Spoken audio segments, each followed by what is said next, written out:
வணக்கம் ஃப்ரெண்ட்ஸ், இந்த வீடியோ நான் பார்க்க போனால் எப்படி ஒரு சிசி பின்னை வந்து ப்ராப்பராக ரிமூவ் பண்ணுறது, அந்த சிசி பின்னை எப்படி கரெக்டாக வந்து டிஸ்போஸ் பண்ணிட்டு புது சிசி பின்னை அந்த இடத்துல வந்து பிளேஸ் பண்ணுறது அப்படிங்கிறத பற்றின டிப்ஸ் அண்ட் ட்ரிக்ஸோட இந்த வீடியோ வந்து ஸ்டார்ட் பண்ண போகிறோம். ஸோ வீடியோ வந்து ஸ்கிப் பண்ணாமல் திறந்து பாருங்க. அதுக்கு முன்னாடி சேனலை சப்ஸ்கிரைப் பண்ணலாம். சேனல் சப்ஸ்கிரைப் பண்ணிட்டு பெல் பட்டனை ப்ரெஸ் பண்ணி ஆல்னு கிளிக் பண்ணிங்க. ஸோ நோட்டிஃபிகேஷன் பூஸ்ட்டில் நிறைய பேருக்கு போகிறதில்ல. ஸோ வாங்க வீடியோக்குள்ளே போகலாம். சிசி பின் மெல்ட்டாகி நம்மளுக்கு வரதுக்கு ப்ளக் டெஸ்ட் லைட்டாக அப்ளை பண்ணுறோம். சிசி பின்னு பக்கத்தில் எல்லாமே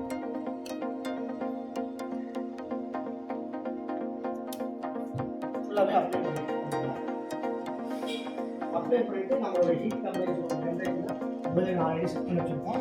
குளிர் எடுத்து நம்ம கரெக்டாக அக்யூரேட்டாக அதோட ஆங்கிளில் நம்ம செட் பண்ணுறோம்.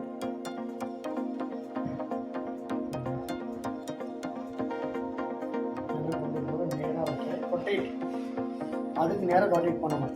ஒரு சிசி பின் ரிமூவ் பண்ணுறீங்கன்னா அதுக்கு நேராக ஹேண்டில் பிடிச்சி அதுக்கு நேராக ரொட்டேட் பண்ணிங்கன்னா ஆவரேஜாக அந்த 4 பக்கமும் அந்த சிசி பின்னு 4 பக்கமும் ஆவரேஜாக ஹீட்டு ஃபார்ம் ஆச்சுன்னா இந்த சிசி பின்னை வித்தின் செகண்டில் உங்களால் ரிமூவ் பண்ண முடியும். 1 மினிட்குள்ளே ஓகேங்களா. நீங்கள் ஒன் சைடு ரொட்டேட் பண்ணிகிட்டே கன்னை நிறுத்தவே கூடாது, ரொட்டேட் பண்ணிக்கிட்டே இருக்கணும். சிசி பின் எடுத்தது அப்புறம் தான் கன்னை ரிமூவ் பண்ணணும்.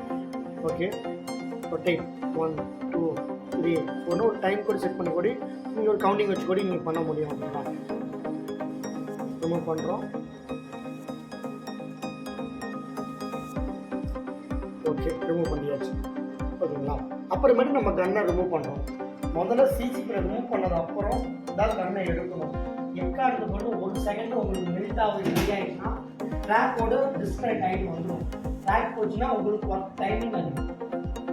ஓகேங்களா, அப்புறம் சிசி பின்னை ரிமூவ் பண்ணும்போது எல்லாம் தெளிவாக ரிமூவ் பண்ணணும்.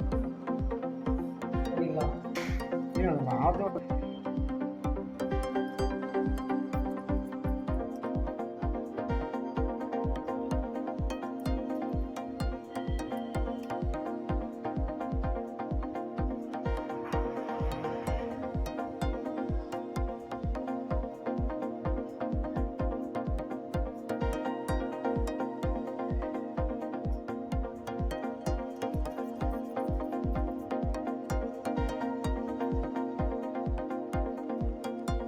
ஷேக் ஆச்சுன்னா சால்டிங் சரியாக உமாறணும். எல்லா பின்னுமே சால்டிங் சரியாக உமாறணும். பார்த்தீங்களா, ஷேக் ஆகக்கூடாது, லைட்டாக கூட ஷேக் ஆகக்கூடாது. அப்போ என்ன ஆகுதுன்னா விட்டு விட்டு சார்ஜ் செய்யும். இப்போ பார்த்தீங்கன்னா ப்ளஸ் லைன் நல்லா இருக்குது சால்டிங்கு, மீதி எல்லாமே பார்க்க ஷேக் ஆகும். இப்படி ஷேக் ஆகக்கூடாது. ஓகேங்களா, ஒவ்வொரு பின்னுமே லைன்ஸ் பாருங்க எப்படி ஓப்பன் ஆகிருக்கு. அப்போ இந்த சிசி பின்னை நீங்கள் மாற்றி சிசி பின்னை புதுசாக வச்சு லைன்ஸ் கரெக்டாக அடிச்சு ஒவ்வொரு லைனும் ஜம்பர் கொடுத்து நீங்கள் பாஸ் பண்ணீங்கன்னா மட்டும்தான் பாசிபிள்.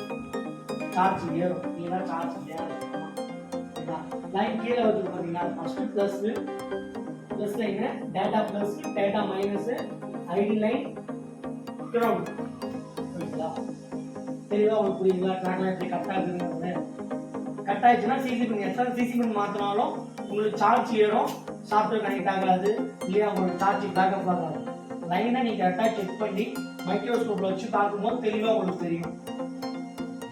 ஓகேங்களா, ஒன்று இடைப்பட்ட கேப்பில் வந்து பார்த்தீங்கன்னா லிக்விட் ஃபிட்டாக இருக்கும். அது நல்லா கிளீன் பண்ணிட்டு ஒவ்வொரு சால்விங் கிரிப்னஸாக நீங்கள் சால்விங் வச்சிங்கன்னா உங்களுக்கு சார்ஜுக்கு நோ ரீகம்ப்ளைண்ட். சார்ஜுக்கு ரீகம்ப்ளைண்டே வராது. ஒவ்வொரு லைனும் அக்யூரேட்டாக ஒவ்வொரு லைன் எதுக்காக போகுது, எதுக்காக ஒரு தெளிவாக நம்ம பார்க்கணும். ஒவ்வொரு லைன் எதுக்காக வருது எனக்கு தெளிவாக தெரியும். ஒரு சிசி பின்னை எப்படி வந்து ப்ராப்பரான டைமிங்கில் வந்து நம்ம சேஞ்ச் பண்ணுறது அப்படிங்கிறது கண்டிப்பாக கற்றுக்கணும். இதுக்கு நமக்கு தேவைன்னு பார்த்தீங்கன்னா tips and tricks. So tips and ட்ரிக்ஸ்னால் என்னென்னு பார்த்தீங்க அப்படின்னா, ஒரு சிசி பின்னை 10 நிமிஷத்துலையும் மாற்றலாம், 5 நிமிஷத்துலையும் மாற்றலாம். ஸோ அதுக்கான வித்தியாசம் இருக்குது. ஸோ நம்மளோட டைமிங்கை வந்து ரெடியூஸ் பண்ணி என்னென்ன விஷயங்கள் பண்ணால் டைமிங் வந்து ரெடியூஸ் பண்ண முடியும் அப்படிங்கிறத வந்து தெளிவாக நம்மளோட ஸ்மார்ட் டெக் இன்ஸ்டியூட்ல சொல்லி தந்துருக்கோம். ஸோ கோர்சஸ் ஆஃபராக இருக்குது. தேவைப்பட்டவங்க டிஸ்கிரிப்ஷனில் அதில் நம்பர் கான்டாக்ட் பண்ணுங்கள். என்னோட எக்ஸிக்யூட்டிவ்ஸ் அவங்களோட பேசுவாங்க. ஸோ நீங்களும் ஒரு மொபைல் சர்வீஸ் இன்ஜினியராக மாற முடியும். நிறைய டிப்ஸ் அண்ட் ட்ரிக்ஸ் மொபைலை பற்றின பல விஷயங்களையும் கற்றுக்க முடியும். ஸோ வீடியோவை ஸ்கிப் பண்ணாமல் பாருங்கள். எவ்வளோ ஹீட் டெம்பரேச்சர் இருக்குன்னு நம்ம பார்த்தாச்சு. ஹெட்கோட ட்ரைனிங் எடுத்தாச்சு. ரெண்டாவது சிசி பின் என்னென்ன பின் எது ஒர்க் பண்ணுறது வந்து தியரி கிளாஸாக பார்த்தாச்சு. ஓகேங்களா, இப்போ சிசி பின் லைன்லாம் எப்படி வருது, அது கரெக்டான என்ன ஒரு சிந்தமில் இருக்கும், எப்படி அது இருக்குன்றத வந்து தெளிவாக நம்ம பார்த்தோம்னா அதை பற்றி எங்களுக்கு தெளிவாக தெரிஞ்சுக்கலாம். ஓகேங்களா, நம்ம வந்து பார்த்தீங்கன்னா மைக்ரோஸ்கோப்பில் காட்டுறோம் ஒவ்வொரு லைன் என்னென்ன லைன் நீங்களே சொல்ல போகிறீங்க. ஓகேங்களா, ஏன்னா உங்களுக்கு ஆல்ரெடி நீங்கள் வந்து சிசி பின்னை பற்றி தெளிவாக நம்ம சொல்லி கொடுத்தாச்சு. அதை வந்து நான் ஒவ்வொன்றும் டேமேஜ் ஆகிருக்கு, அது என்ன லைனு என்னென்னு உங்களுக்கு கேட்க நீங்கள் எக்ஸ்பிளைன் பண்ணுங்க. ஓகேங்களா? வந்து பாருங்க, இது உங்களுக்கு போட்டிருக்கேன். இதில் வந்து சிசி பின்னோட ஃபர்ஸ்ட் பின், அது முதல் பின் வந்து பார்த்தீங்கன்னா ஒரு லைன்ஸ் வருது. இந்த முதல் பின் வந்து ப்ளஸ் லைன். ஓகேங்களா? அப்போ இந்த இடத்துல வந்து என்ன பின் உங்களுக்கு வரும் நீங்கள் சொல்லுங்க. சிசி பின்ல ஃபர்ஸ்ட் பின் ப்ளஸ் லைன் வந்தால் அது என்ன பின் வரும்? Normal CC. Okay. CC pin ஃபர்ஸ்ட்லயே கிரவுண்ட் வந்தா அது என்ன பின் வரும்? சிசி பின்ல ஃபர்ஸ்ட்ல வந்து கிரவுண்ட் வந்தா என்ன பின் வரும்? மைனஸ். அது என்ன சிசி? நார்மலா உல்டா சிசி. Very good. இப்போ வந்து பாருங்க, ரெண்டாவது லைன் காட்டும். இப்போ ரெண்டாவது லைன் என்ன வரும் உங்களுக்கு? ரெண்டாவது லைன் என்ன வரும்? Lines data plus data plus. மூணாவது லைன் என்ன வரும்? Data minus. Data plus data minus. நாலாவது லைன் என்ன வரும்? ID line. எதுக்காகனா ஒரு சிசி பின்னை பற்றி தெளிவாக எங்களுக்கு தெரிஞ்சால் நான் ரெடி பண்ணும்போது ட்ராக் மிஸ் ஆனாலும் உங்களுக்கு ஆல்ரெடி பாருங்க மேலே இமேஜ் இருந்தால் உங்களுக்கு தெரியுது அந்த ட்ராக் லைன் எப்படி போகுது. சில ஸ்பேர் ஓப்பன் ஆகிருக்கு. ஓகேங்களா? அது ஓப்பன் ஆகிற ஸ்பேர் நம்ம என்ன பண்ணணும்? ஜம்மர் அடிக்கணும். இல்லை சேம் ஒரு காயிலோ ஒரு ரெஸ்டரோ சேம் கொண்டு வந்து இடத்துல வச்சிங்கன்னா அது ப்ராசஸ் ஆகும். ஓகேங்களா? நாலாவது பின் பார்த்தீங்கன்னா ஐடி. அஞ்சாவது பின் என்ன வரும்னா உங்களுக்கு கிரவுண்ட். கிரவுண்ட் வந்து எங்கே வேணால் உங்களுக்கு கட் ஆகிடுச்சு அப்படின்னா எங்கே வேணால் நீங்கள் கிரவுண்ட் எடுத்துக்கலாம். பிளஸ் லைன் வந்து 5 வோல்ட் மூவ் பண்றதுக்கு ஐசிக்கு போற லைனை வந்து பிளஸ் லைன் கரெக்டா அடிச்சுக்கணும், அக்யூரேட்டா அடிச்சுக்கணும். ஓகேங்களா?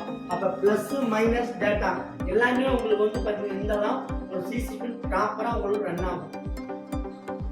ஓகேங்களா? இப்போ வந்து நம்ம என்ன பண்ணுவோம்? இதெல்லாம் முடிச்சுட்டு தான் நம்ம அடுத்து வந்து ஒரு லைவ் மொபைல்ல நம்ம ஒரு சிசி பின்னை சேஞ்ச் பண்ண போறோம். முதல்ல என்ன பண்றோம்? டெட்போல்ல ஒரு சிசி பின்னை எப்படி ரிமூவ் பண்றது ப்ராக்டிகல் எடுத்தாச்சு. செகண்ட் ஸ்டெப் என்னன்னா நம்ம வந்து என்னென்ன லைன் எதுக்காக போகுதுங்கிறத வந்து தெளிவாக நம்ம பார்த்தாச்சு. ஓகேங்களா? மூணாவது ஸ்டெப் என்னன்னா நம்ம மைக்ரோஸ்கோப்ல வச்சு என்ன லைன் எப்படி போகுதுன்னு பார்த்துட்டோம். இப்போ என்ன லைவ் போர்டில் நாளைக்கு உங்களுக்கு லைவ் போர்டு ஒரு 5 போர்டு தருவேன். அந்த லைவ் போர்டில் நீங்களே சிசி பின்னை மாற்ற முடியும். 5 போர்டு சிசி பின்னை மாற்றி நீங்களே சக்சஸ் பண்ணி காட்ட முடியும். இப்போ சிசி பின்னை பற்றி உங்களுக்கு தெளிவாக தெரிஞ்சுக்கிங்களா? இப்போ சார்ஜிங் செக்ஷன் பற்றி தெளிவாக உங்களுக்கு புரிஞ்சு போச்சு. அப்போ எந்த வகையான சிசி எப்படி வந்தாலும் உங்களால் ட்ரை பண்ணி பண்ண முடியும்.